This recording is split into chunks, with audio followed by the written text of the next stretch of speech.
E aí, galera, esse é mais um episódio do Maldita Politicagem. Eu sou o Alessandro, estou aqui novamente reunido com o nosso querido Dominguinho para discutir uma teoria dos erros sociais, dos erros na política, né? O de efeitos perversos, né, não previstos antes da pessoa raciocinar e bolar uma estratégia política. E para isso estou aqui com o Luiz no dia que, infelizmente, nós temos a morte do Alan Touraine, né, grande sociólogo francês. Nós estamos gravando no dia 9 de junho, que faleceu aos 97 anos, né, um grande clássico da sociologia do trabalho. Mas também num mês em onde é comemorado 300 anos da obra de Adam Smith, que a gente vai chegar a falar aqui nesse episódio. Quantos?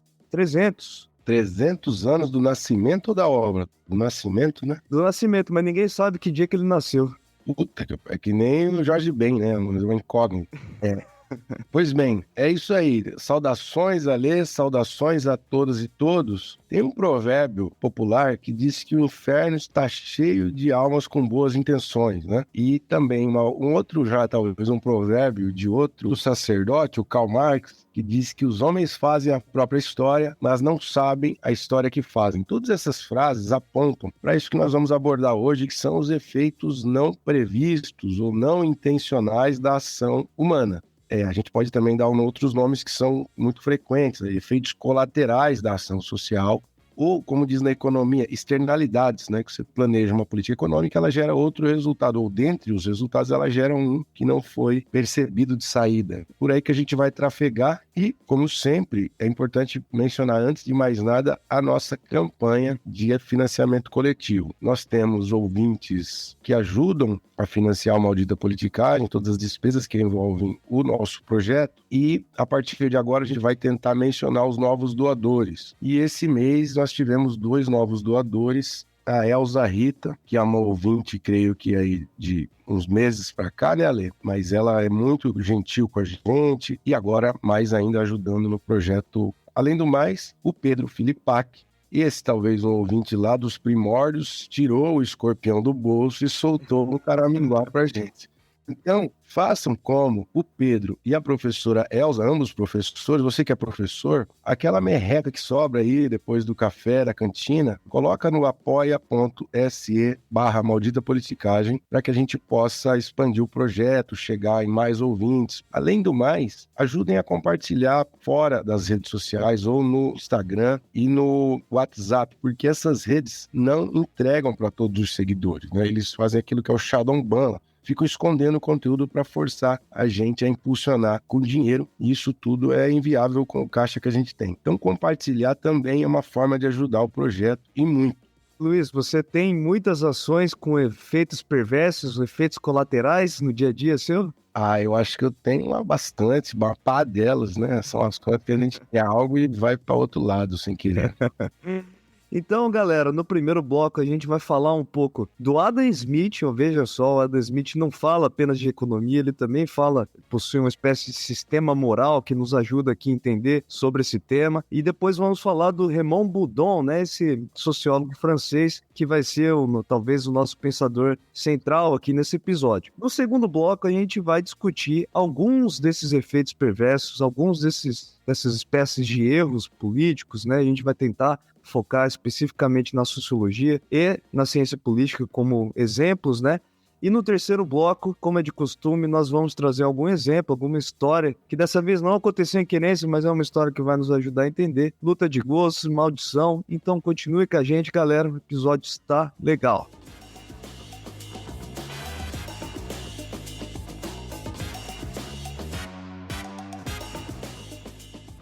Então, Alessandro, isso que tem na sociologia é mais antigo na economia, talvez, mas na verdade não é mais antigo. A sociologia é tão antigo quanto, até na história, né, o Tucídides, na filosofia, existe muito isso de que existe uma determinada intenção na ação humana e o resultado vai ser uma coisa totalmente diferente, não raro, o oposto daquilo que foi tentado, daquilo que foi buscado. Para citar outros nomes muito frequentes: ações com efeitos combinados, ou efeitos emergentes, ou efeitos não intencionais, ou o mais famoso, efeitos perversos, porque os opostos que subvertem a intenção inicial.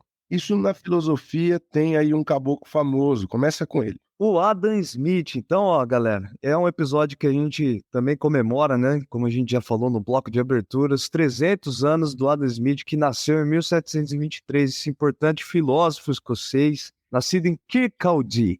Gostou, Lúcio? Tá tinindo, pronúncia. Esse cidadão que é considerado, né, uma espécie de pai da economia moderna, ele é formado em filosofia pela Universidade de Glasgow. Era amigo, né, na sua fase de estudos do senhor Edmund Burke, né, esse grande pensador conservador, e do David Hume. Se você fosse mãe do Adam Smith, você falaria que eles eram boas companhias, Luiz? Ah, não sei, acho que não. Não, bobinho ele não era, né? Mas inteligente ele devia ser, mas a gente não ia concordar, né? Não sei. Então vamos lá. Só para lembrar, né, em Riqueza das Nações, o Adam Smith tenta apresentar, né, o argumento central de que, na verdade, a atuação dos indivíduos, né, movidos pelo próprio interesse, inclusive, promovem, né, o crescimento econômico de uma nação e de inovação tecnológica desse povo, né? Então, veja, né, é a ação individual o grande motor de uma sociedade como um todo, né? Daí vem essa noção de liberalismo que nós temos hoje. Essa ideia do Adam Smith, ela tem uma forte pretensão de filosofia moral, né? De que é ditar uma forma correta de agir, que a filosofia ensine um valor em si, né? E essa ideia, tentando confrontar os valores cristãos da época, do século XVIII, afirmava que, contra o que diz a igreja, se você buscar o seu autointeresse, se você agir de modo egoísta, isso vai ser bom, porque todo mundo, agindo assim, vai gerar uma sociedade rica. Essa ideia de que os vícios privados, né, o egoísmo, se convertem em benefícios ou virtudes públicas, né, tipo uma sociedade com bem-estar material. É uma ideia forte da obra dele. Na verdade, segundo os analistas, né, mais críticos ao Adam Smith, diz que a grande contribuição dele está no campo da filosofia moral, muito menos na economia. Então, resumindo, né, como se as ações egocêntricas pudessem coexistir com um tipo de bem comum, né? Então, uma coisa não é necessariamente excludente da outra. E aí nós temos o mercado como um tipo de tribunal supremo dessa justiça social, né? O mercado ele ganha com as ações individuais dos indivíduos. Bom, mas o fato é que quando o Adam Smith vai tentar separar o que deve ser estudo de uma ciência social, né, ou o que deve ser estudo de uma filosofia moral, ele vai dizer que aquelas ações que são de intencionalidade, né, o indivíduo ele faz um cálculo para aquilo, ele traça uma estratégia, aquilo está reservado à teoria moral. Agora, os efeitos não intencionais da ação humana, aquilo que acontece por acaso, isso pode ser reservado para uma ciência social objetiva, né? Então, veja só, o que é interessante dessa coisa toda é que, para a economia política, por exemplo, o que interessa são os resultados, as consequências das coisas, né? Não é a intenção do indivíduo, etc. Né? Então, tem uma espécie de frieza aqui do Adam Smith. Agora, a intenção do indivíduo aí sim, isso poderia ser obra de um tipo de filosofia moral. Nas ciências sociais, por exemplo, né, trazendo para o nosso campo, o que seria plausível de ser analisado seriam as consequências de uma ação. Então, dane-se a intenção que o indivíduo tem, por exemplo. Só que essa visão, ela foi modernizada, né? Na verdade, ganhou maiores contribuições de um outro autor, que é o Raymond Boudon. Esse eu acho que é menos conhecido, Luiz. Então, introduz esse autor aí pra gente. O Raymond Boudon é um dos maiores autores da sociologia francesa do pós-guerra, né? Na segunda metade do século XX, ao lado aí do mais famoso que ele, que é o Pierre Bourdieu. Aliás, os dois eram adversários teóricos, ou melhor, o Boudon, um grande crítico do Bourdieu. Já eu falo por quê. Vamos apresentá-lo. Ele nasceu em 1934, faleceu em 2013. Ele é parisiense, estudou na Sorbonne. Aliás, estudou com o Raymond Aron, o grande sociólogo falecido hoje. E o Raymond Aron, vale outra nota de pé aqui, também orientou o Fernando Henrique Cardoso. E aí, nas aulas com o Aron, o Raymond Boudon quis ir para dois Raymond Aron, Boudon. O pessoal já deve ter tanto tilt na cabeça, mas o Boudon foi aluno do Aron. E aí, a partir das aulas com ele, ele falou: quero estudar nos Estados Unidos, com um cara importante das ciências sociais norte-americanas, um grande estatístico lá, que era o Paul Lazarsfeld. E o Aron falou: acho que é uma boa, e ajudou, conseguiu a bolsa para ele, ele foi parar em Colômbia, e daí a carreira dele foi crescendo, ao passo que ele acabou lecionando em muitas das maiores universidades do mundo, em Harvard, em Oxford, deu aula em outros continentes, mas a cadeira dele era também na Sorbonne, em Paris, assim como o Bourdieu. ele teve uma obra muito influenciada, por isso que na sociologia a gente usa um jargão que é o individualismo metodológico. Que o pai disso seja o Weber, né? O primeiro sociólogo dos grandes a pensar que a sociologia deve ser vista como uma ciência que parte dos indivíduos para entender o funcionamento da sociedade. Isso é que é o individualismo metodológico, diferente do Durkheim, por exemplo, que olha os grandes aglomerados, né? Consciência coletiva, fato social, são todos entidades coletivistas e um pouco abstratas. O Weber fala, não, a gente tem que partir de indivíduos de carne e osso e das suas intenções para entender a concatenação e a agregação. Como é que é? Entendeu o quê? A concatenação é uma palavra bonita. Olha lá, essa daí precisa entrar no nosso dicionário, hein? Para entender a conexão entre as ações dos indivíduos motivadas por A ou B e, por exemplo, o funcionamento da família, o funcionamento da escola, o funcionamento da religião, o funcionamento do trabalho, do mercado. Então, o indivíduo é o ponto de partida da observação na sociologia para essa visão. Só explicando um pouco, Luiz, essa parte que eu acho que é importante, inclusive caiu nos vestibulares, acho que da Federal do Paraná no ano passado isso daí. É que assim, a gente pode acreditar em determinadas teorias que coisas grandes da sociedade, tipo religião, tipo ideologia política, são os mobilizadores, mas a única forma de comprovar isso é através da ação individual. Mesmo que seja uma coisa super grande na nossa sociedade, a forma de fato de conseguir comprovar que aquela ação foi mobilizada por alguém é através da ação individual. Por isso, individualismo metodológico, né?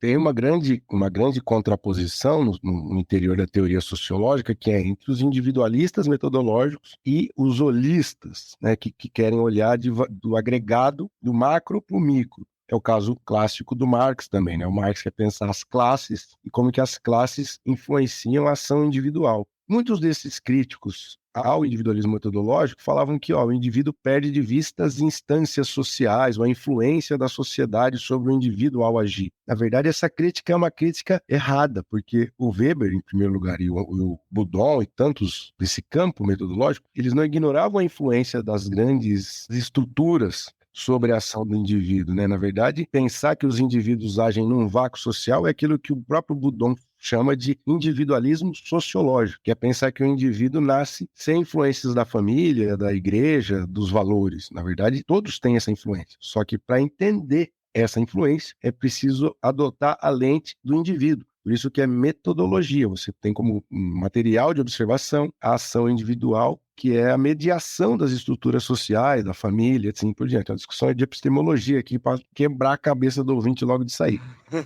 Bom, mas o Boudon talvez seja um que vai dar uma grande formalização para essa discussão de que os indivíduos pensam em determinadas ações, intencionam as coisas e essas coisas vão dar em outra. Primeira sistematização disso na sociologia do Merton, que a gente abordou lá no episódio 52. Ouçam lá quem gosta de teoria sociológica. Mas o Boudon, ele vai tentar enfrentar isso de modo mais sistemático nas pesquisas dele a partir da década de 70. Mas dentro disso aí, Luiz, existe então o entendimento do Boudon sobre um tipo de efeito perverso, né, que uma possível ação pode desencadear. É a ideia de que certas ações, elas têm efeitos coletivos que resultam da justaposição de comportamentos de um monte de gente e sem que esses efeitos estejam nos objetivos das pessoas. Eu vou usar um exemplo aqui de sociologia que é do Weber de novo, mas tem muitos, nós vamos usar vários ao longo do episódio. Deixa eu usar um exemplo bem corriqueiro aqui. Nós estamos aqui num feriado, as pessoas viajaram, né? Não foi o meu caso, mas você, na véspera do feriado, antevê, percebe que as pessoas vão sair para viajar e vai ter trânsito, muito trânsito a mais do que a média. O que as pessoas fazem? Eu vou ser um pouco mais cedo para evitar o trânsito. Só que é muito comum que outras pessoas pensem assim na véspera do feriado. E aí, quando é 4 da tarde, o trânsito já está infernal. Então, uma série de pessoas agindo por uma determinada motivação leva ao efeito perverso daquilo. A pessoa queria economizar tempo e, no final das contas, o que vai acontecer é que ela vai perder tempo. Outro exemplo, quando tem inflação, a pessoa pega e compra bastante coisa para evitar que ela pague mais preço daqui a alguns dias ou semanas. Então, ela vai lá e compra um monte de molho de tomate para acumular e não pagar o preço. Se todos agirem assim, é provável que muitos ajam assim, o efeito agregado é perverso que vai aumentar ainda mais a inflação. Então, essa ideia de que você tem uma justa posição, a somatória das ações individuais vai ter como efeito agregado aquilo que era o não desejado.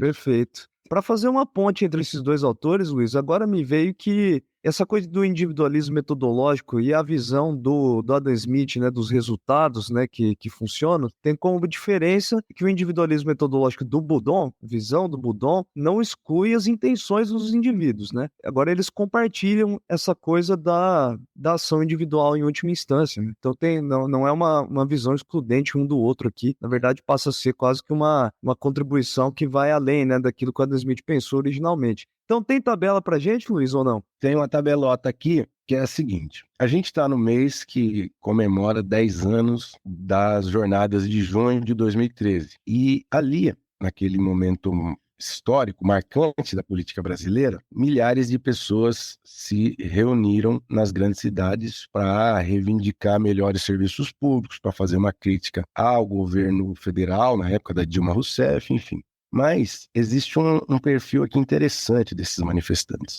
Segundo a Plus Marketing, no Rio de Janeiro, naquele mês, 84% dos manifestantes tinham renda familiar mensal de até 5 salários mínimos, o que é uma renda média baixa. Mas apenas 14% desses manifestantes tinham ensino fundamental apenas. Existia uma grande maioria de manifestantes que tinham o ensino superior incompleto, estavam, portanto, na universidade, estudantes, né?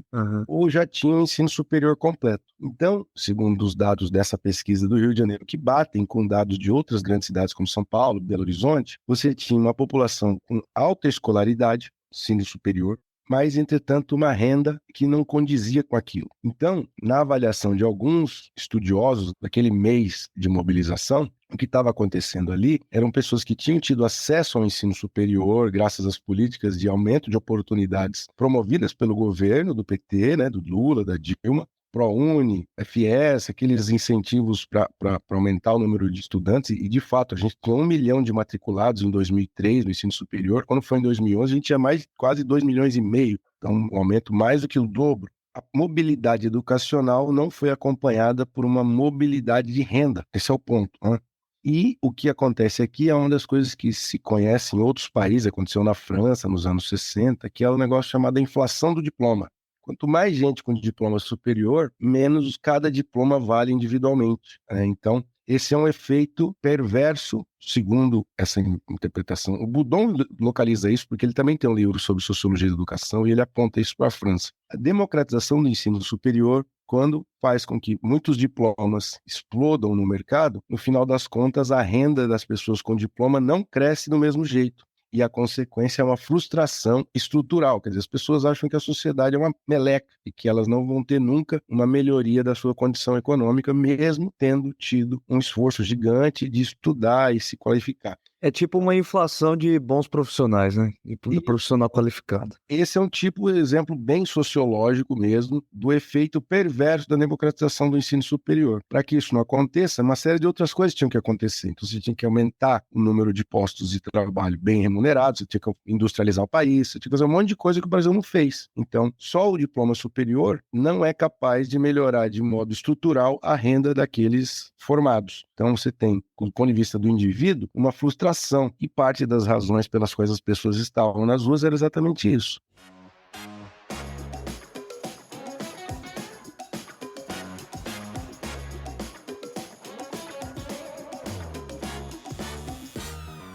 Alessandro, existe uma armadilha para entender como que as coisas acontecem na sociedade a partir dessa visão dos efeitos não intencionais ou não previstos ou perversos. Porque é diferente do que acontece, por exemplo, na física ou na biologia. Na física, você diz, se você colocar uma força num corpo, ele se movimenta, vai à causa B. Na sociologia ou nas ciências sociais em geral, a partir desse ponto de vista, as coisas não funcionam nem um pouco desse jeito, porque você tenta A, por exemplo, mais escolaridade, aumento da renda, e isso não acontece e pode gerar algo até pior, né, perverso. Um outro sociólogo baita aí também já estudou isso, que é o Robert Merton. O que ele tem para dizer para a gente, para o nosso ouvinte do Maldita Politicagem? O Merton, que a gente já tratou, né, no episódio número 52, Luiz, Ele vai tentar entender os fatores que nos levam a compreender o erro no mundo social, né? Que impedem a gente, na verdade, das ciências sociais de antecipar os erros, né? De antecipar essas consequências não esperadas aí. Então, a primeira coisa que ele fala é que as ciências sociais não funcionam que nem as ciências físicas, que a gente pode controlar a variável, né? Colocar ali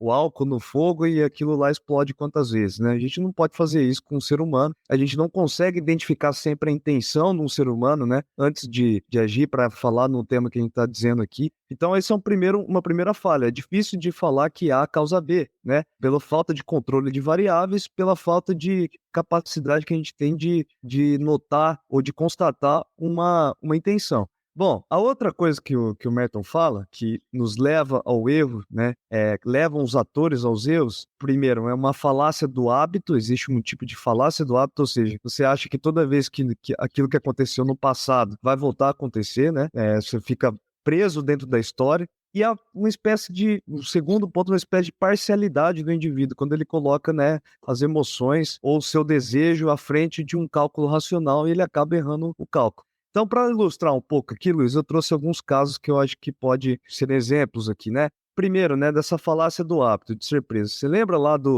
em 2018, quando a gente ficava discutindo, nós da ciência política, a gente falava muito sobre o tempo de TV, lembra disso? O tempo de TV para a campanha presidencial. Isso, que quem tem maior tempo de TV tende a inevitavelmente ir para o segundo turno, lembra? Lembra o que aconteceu com quem tinha o maior tempo de TV, que era o nosso atual vice-presidente, Geraldo Alckmin, né? Geraldo Chuchu Alckmin, tinha um baita tempo e não foi nem pro segundo turno. Pois é, isso seria uma falácia do hábito, né?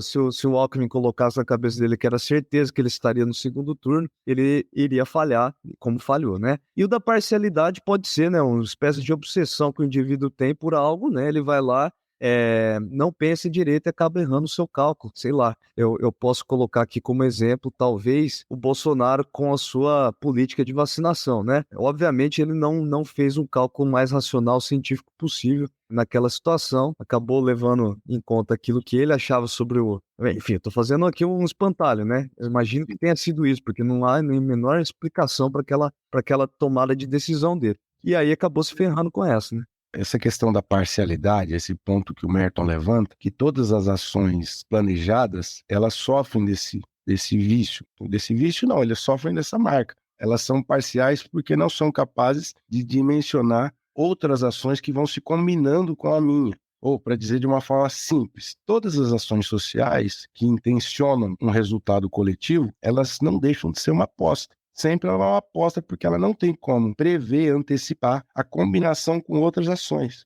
Aliás, a aposta é uma boa coisa, né? Para quem gosta de fazer as brincadeiras aí nos aplicativos, né? Aí você coloca lá um dinheirinho no seu time e você só se ferra sempre, né?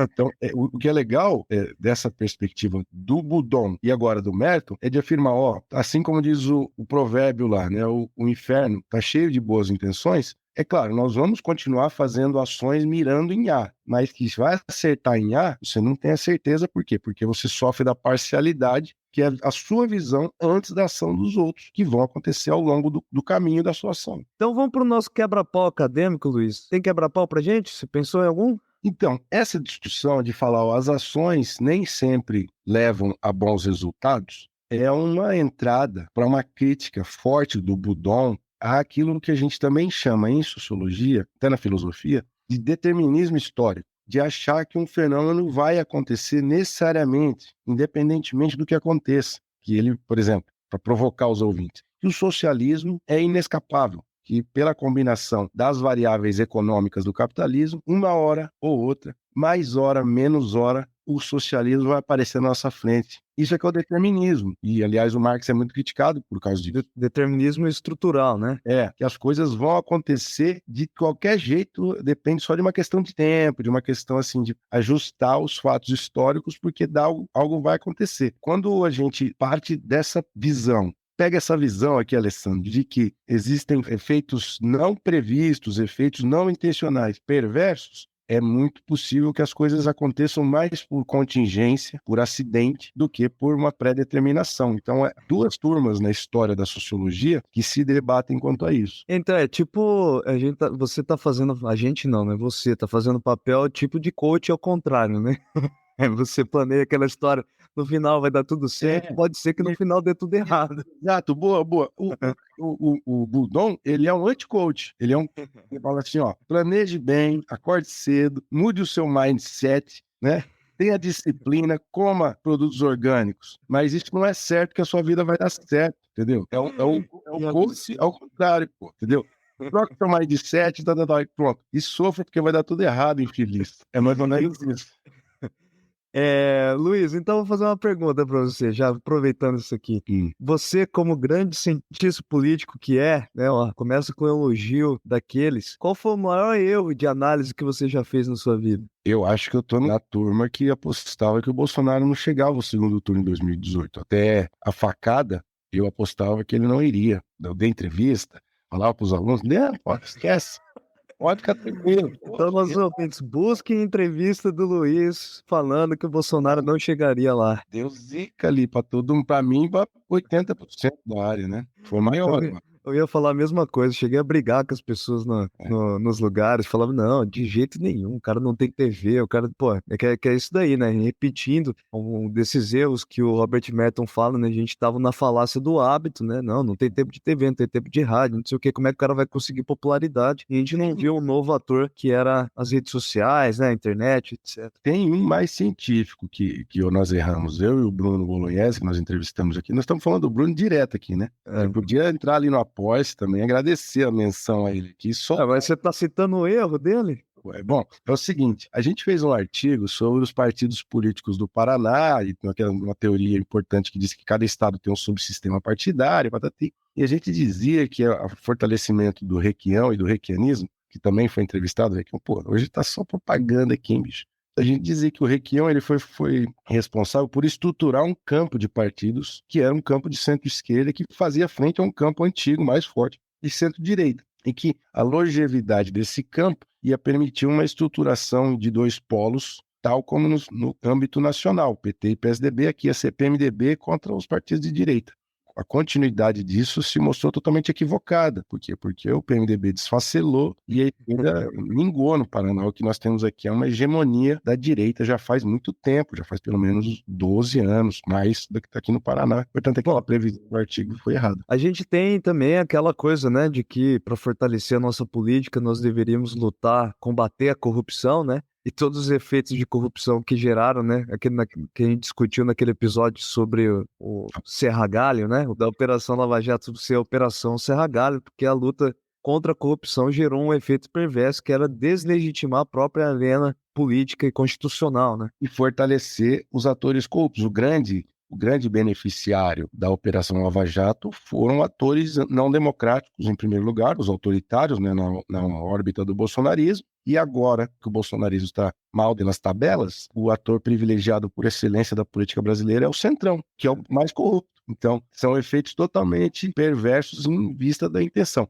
Assumindo que a intenção do Moro e do Dallagnol eram boas intenções, que isso nem dá para ter certeza também, né? Bom, fica o nosso abraço ao ex-deputado Dallagnol. Deixa eu fazer uma outra aqui. Tem um caso clássico, que a gente está devendo um episódio sobre isso, o Alessandro não gosta desses temas, mas eu vou puxar aqui. É o seguinte, teve uma teoria maravilhosa, que todo mundo que estuda partidos conhece, que é a teoria da formação das oligarquias, de um cara chamado Robert Mitchell. E o Mitchell diz o seguinte, ó, qualquer grande organização que queira ser forte, crescer e ter agilidade, né, por exemplo, um partido, um sindicato, até o Estado, ele precisa ser cada vez mais organizado. Então, para o partido ser forte, ele tem que ter lá o departamento de marketing, o departamento de finanças, o departamento de recrutamento, de jovens, né, formação política, tem que ir fatiando as atividades do partido. Isso deixa o partido organizado, forte, com a prontidão tática, diz ele, mas como consequência cria atores com poder no interior dessas instânciazinhas e no poder da cúpula que você dificilmente vai conseguir desmantelar. Então, o Mitchell diz, sem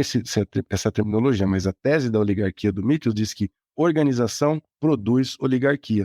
E a organização, a intenção original dela era uma organização inclusiva, democrática, grande, robusta. Então era mais democracia para mais gente. E o efeito perverso não previsto acabava sendo a oligarquia, que é algo antidemocrático. Então, a teoria social tem uma série de exemplos que mostram que o inferno está cheio de boas intenções. Mas assim, alguém vai falar, então o que a gente faz? Não tem o que fazer? Não tem o que fazer. A gente vai continuar planejando coisas, o governo vai planejar coisas e vai ter efeitos perversos. E é assim que a sociedade funciona mesmo. Então, maravilha. No episódio que a gente fez o papel de ser anti-coach, né? Tirando todos os seus sonhos, que a gente tá passando pano para quem tá no inferno.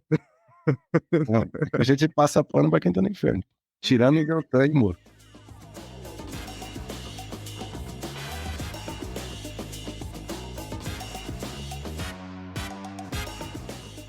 Então, Alessandro, chegamos ao terceiro e último bloco desse episódio 68 do Maldita Politicagem, sobre os efeitos não previstos ou perversos da ação social, e a gente quer um caos. Aconteceu um caos em Querência? Não sei se aconteceu que tinha cobra em Querência, Luiz. O pessoal via umas por lá, não era muito, não, mas de vez em quando aparecia. O nosso ouvinte, Geraldo Staub, ele mandou um efeito, na verdade, que é bastante conhecido na literatura que ele lê, só ele lê, né? Imagine, que é o efeito cobra. Você conhece isso daí? Não conhece. O efeito cobra é o seguinte, né? Em Nova Delhi, lá quando ainda estávamos na colônia britânica, né? Existia um problema que era um número muito grande de cobras, a população de cobras venenosas era gigantesca e isso se tornou um problema, né? E aí o governo britânico teve a ideia de oferecer uma recompensa para quem trazer uma cobra morta. Aí os caras, no primeiro momento, deu certo. A galera matava a cobra e levava para lá. Levava para o governo britânico dar uma recompensazinha. O caraminguazinho. Mas aí os caras começaram, né, a incrementar o negócio deles e começaram a cuidar de cobra, né? Fazer criação de cobra para ganhar mais dinheiro. Os caras criavam cobra lá no quintal de casa e levavam um monte de cobra depois no final do mês. Bom, o fato é que o governo britânico, né, a coroa, descobriu e baniu, acabou com o programa. E o pessoal que estava cheio de cobra no quintal soltou as cobras, né, largou, né, já que aquilo não valia mais dinheiro. Resultado final, então, né, um efeito perverso, a cidade tinha mais cobra do que no começo dessa luta pela diminuição da população. Gostou? Gostei, mas ele contou outro caso para mim. No geral, ele tem um estoque de conversa fiada lá que eu fui checar e é verdade, você acredita? Que é o efeito cobra aplicado ao trânsito, que é o seguinte: na década de 80, lá na Cidade do México, estava tendo problema de muita poluição por conta do excesso de veículos, de carros. Muito trânsito e muita poluição no mar, né? E aí o governo fez o negócio que tem em São Paulo, que é o rodízio, que lá chamava Oi, não circula.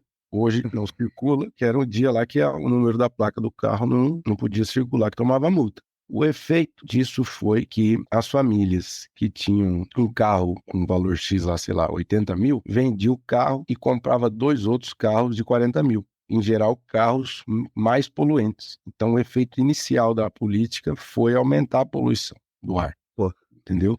Então, a sociedade ela é marcada por muito desses exemplos. Pô, 2 aconteceu em Querência, aparece o Mussum e o Tião Macalé naquele vídeo épico, né? Que eles estão lá e o Mussum canta uma música e o Tião Macalé, mas eu tenho outra. Eu tenho outra melhor, meu filho. Nesse caso aqui, em geral, tinha as 2 boas aqui pra gente. Boa. Luiz, então pra gente fazer a maldição nossa de hoje, você acha que essas teorias superestruturalistas, teorias que têm, o que a gente chama de teorias de longo alcance, são um tipo de maldição? Na chave tradicional, eu acho que sim. Eu acho que são maldição, porque para que as estruturas, né, para que as classes, para que a religião, para que o Estado funcione, a dominação exista, você precisa de pessoas de carne e osso. As teorias hiperestruturalistas, talvez a mais estruturalista que eu conheço seja a do Nikos Poulantzas. Olha, o senhor vai perder alguns apoios desse jeito. Um abraço, Eric. Eu acho que falta agência. Não dá para você entender quem que faz a história. A história é feita por estruturas assim meio abstratas, né? Então acho que é um pouco de maldição, sim. E na verdade eu gosto muito dessa coisa de estudar o Popper, o filósofo da ciência Karl Popper, diz que as ciências sociais, as ciências humanas, ela é como A não causa B, que nem na física ou na biologia. A grande missão das ciências sociais é tentar identificar esses efeitos perversos ou não esperados da ação humana. Que essa é a missão das ciências sociais, ao invés de ficar tentando buscar que A causa B, porque na verdade nunca vai acontecer desse jeito, já que as ações têm efeitos perversos e não esperados. Eu discordo um pouco, viu? Eu não acho tão prejudicial assim, tão maldito assim, porque essas teorias de longo alcance, elas nos ajudam a ter hipóteses, assim, né? Então, a maldição está na tentativa de encaixar tudo, não enxergar limitações. Mas esses modelos prontos, se a gente partir do princípio que eles não explicam, eles têm limitações, mas eles podem nos trazer boas hipóteses para a leitura do mundo social, do mundo político também. Então, eu não acho tão maldito assim. Salvou bem o Pulantes. Fica aí, não sai não, pô. E, ô Luiz, então é o seguinte, ó, você que fica causando uma série de difamações contra aqueles que são fãs da música estrangeira, da música importada, como dizia o seu ídolo Tião Macalé, né? Luta de gostos, então, já para ir para a terra de volta, para a terra do Adam Smith, lá na Escócia, eu fiz uma seleção aqui de bandas escocesas. Eu quero que você me diga qual que é a sua favorita, certo? Música escocesa é aquela que eles usam com saia e tal? Eu acho que pode ser. Toca Pode aquela ser. coisa de fole? Eu acho que dessas bandas aqui, só uma delas que costuma usar o kilt, né? Aquela saia bonita, Eu maravilhosa. já lembro do Sean Connery sendo homenageado pela rainha, mas o que tem de música escocesa? Franz Ferdinand, dos anos 2000, né? Travis, dos anos 90, aí já vai chegando perto da sua faixa etária, né? Ou Simple Minds, ali dos anos 80. O que você prefere? Mas aí é barbada, tio. Não é barbada. Simple Minds dá de 10-0 nas outras. Assim. Vamos dizer, Simple Minds dá de 10-3 no Travis e de 10-0 no Franz Fernandes. Só tem umas duas músicas boas. Exagero da minha parte? Cara, eu não sou grande fã de nenhum dos três. Assim. Pela ordem aqui, excelência. Melhor é Simple Minds. Vou cravar, tá? Depois Travis e depois Franz Ferdinand. Você vê que, na verdade, esse acaba sendo quase que um teste de idade, né? Geracional. Você falou na ordem, né? Eu fico com Travis primeiro, depois Simple Minds, depois Franz Ferdinand. E eu gosto, só pra fazer, eu não coloquei a banda aqui porque eu sei que o seu conhecimento limitado de música aqui não iria atingir, mas a minha banda favorita da Escócia é uma que se chama Primal Scream. Essa é muito boa. Gasta a sua noite aí e vai ouvir por música. Primal Scream. Eita, nós, vou ter que escutar, vou ter que procurar aqui isso aqui pra diminuir a minha ignorância musical. Minha ignorância pop. Tem aviso paroquial pra gente ou não? Então, a gente está preparando alguns episódios aí interessantes. Tem um que eu acho que vai ser bacana na semana que vem, que está em produção já. A gente tem procurado melhorar aqui o esquema, antecipar as coisas. Fizemos episódios sobre política e a política brasileira ela é um fator de estresse. Então, esse episódio de hoje sobre Boudon, sobre teoria sociológica, é quase que um refresco, né? Quando a gente estava na faculdade, a gente via notícia política para poder relaxar, né? Agora é o contrário, a gente vê notícia, estuda a política do dia a dia, fica estressado. Estressa demais. Aí a sociologia, a teoria sociológica, a teoria política é uma forma de fazer um refresco, uma terapiazinha ali, né? Foi isso que a gente propôs nesse episódio. A gente gosta deles, então tem o do Neto, tem o do Masaru Oyama, tem uma série deles. Quem gosta, ajuda nós, divulga, fortalece, levando para os colegas, alunos, professores, pessoas de outras áreas de história, de serviço social, de direito, enfim, isso pode interessar vários tipos de público. E, além de tudo, nós temos uma campanha de financiamento coletivo para que o projeto possa se fortalecer. Então, você pode ir lá no apoia.se/Maldita Politicagem e ver as opções de apoio que começam com R$5. Isso tem sido fundamental para a gente deixar o projeto sustentável. Se você puder, entra lá e nos ajuda para que a gente vá ao estrelato dos podcasts da podosfera, é isso? É isso aí, galera. Um abraço.